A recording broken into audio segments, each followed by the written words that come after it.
Техникалық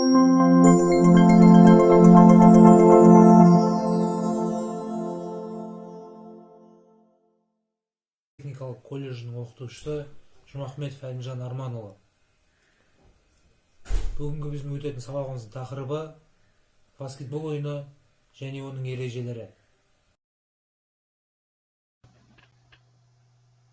Сабақтың мақсаты түрлі қимыл қозғалыс негіздерінен туындаған рөлдерді сезініп, олардың айырмашылықтарын түсіндіре білу. Мазмұны: алаңның сызықтары мен өлшемі, ойын тәртібі, классификациясы, ойын техникасы, топпен жүру техникасы.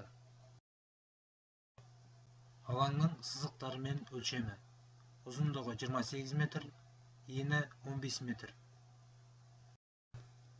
Топты торға лақтыру, айып добын лақтыру 5-80 метр болса, ал үштіктен лақтыру 6-6 метр, 375 сантиметр болу керек.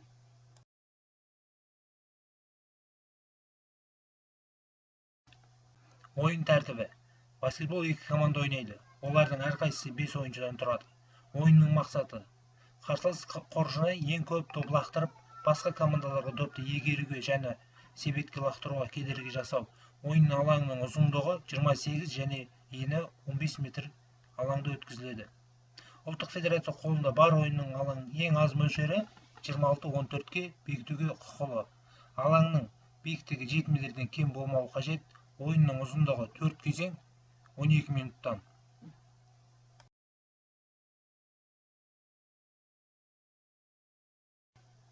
Ойынның техникасының классификациясы. Ойын техникасы: шабуыл техникасы, қорғаныс техникасы. Шабуыл техникасына қозғалыс, топты егеру техникасы болып бөлінеді. Қорғаныс техникасына тұру, жүгіру, секіру, тоқтау, бұрылу.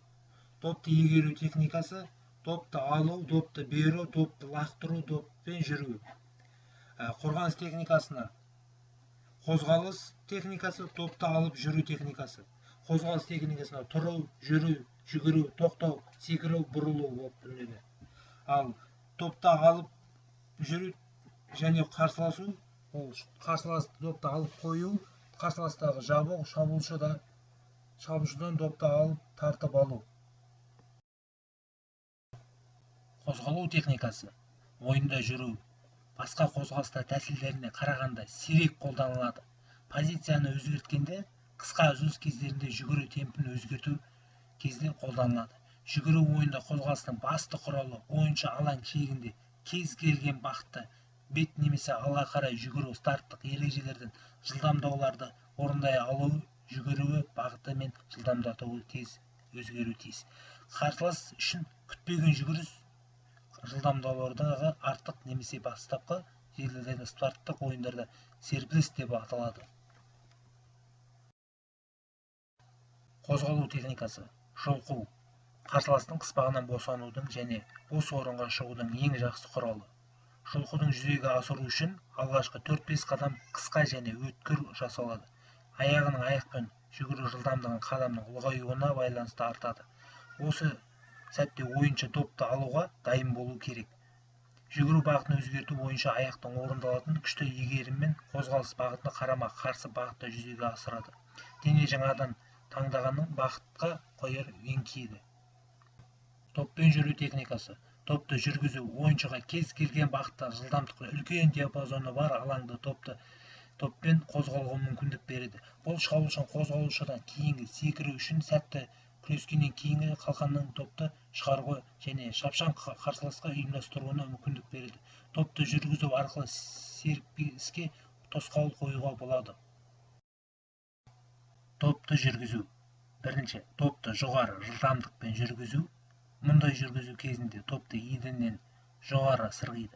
Ал тізе буындарының аяқты бүгу бұрышы 135-160 градусқа тең. Екінші, баскетболда допты комбинирленген жүгіру. Үшінші, жабумен төмен жүгіру. Мұндай жүгіру кезінде топ еденнен төмен сырғиды.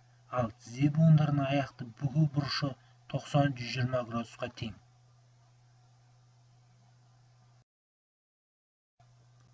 Топты жүргізу әдісі. Суреттегі көріп тұрғандарыңыздай негізгі қозғалыс шынтақ және білезік буындарын орындайды.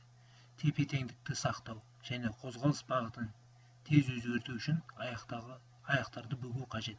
Денені сәл алға апарады. Иек пен қолды топқа бос, қарсыласты топқа жібермеу тиіс, бірақ оны итермеуі қажет.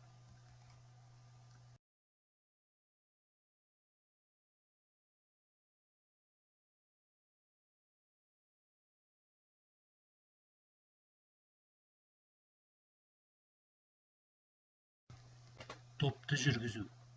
Топты жүргізгенде қадамның кезектесі мен қолдың қозғалысының синхрондығы керек. Ойыншы осылай қозғалумен қатар серіктесіне орналасуына қадағалап, себетке ориентация қажет. Көру бағытына алаң мен топқа қарсыласы мен серіктестеріне бақылау қажет.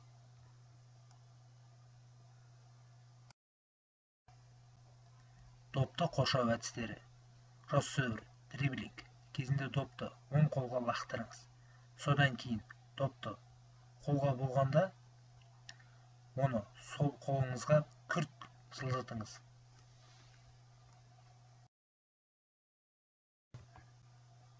Топты қоршау әдістері. Аяқтар арасында оң қолын пайдаланып дриблинг. Топ сіздің қолыңызда болғанда, топты жоғары емес, одан әрі түру үшін оны орналастырыңыз. Топ сіздің алақаныңызда әдетте білезікке жақын болу керек. Топ қолға жеткен кезде аяқты бұрып, оң аяқты 180 градус сағат тілі бойынша сырғытыңыз. Дененің жоғары бөлігін қолданып соны керек. Топ қолға алады. Оң аяғыңызды төмен болғанда топпен дриблинг бастаңыз.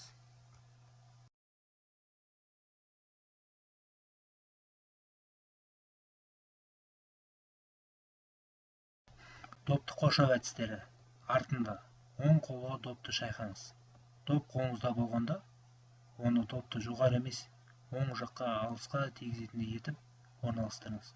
Топ сіздің алақаныңызға әдетте білезікке жақын болу керек. Топ қолыңызға жеткенде, сіздің денеңізді сағат тілінде топты бұрыңыз. Топ сіздің жамбас жақын болған кезде, топ сіздің саусағыңыздың алға жылжып алдыңызда секіру керек.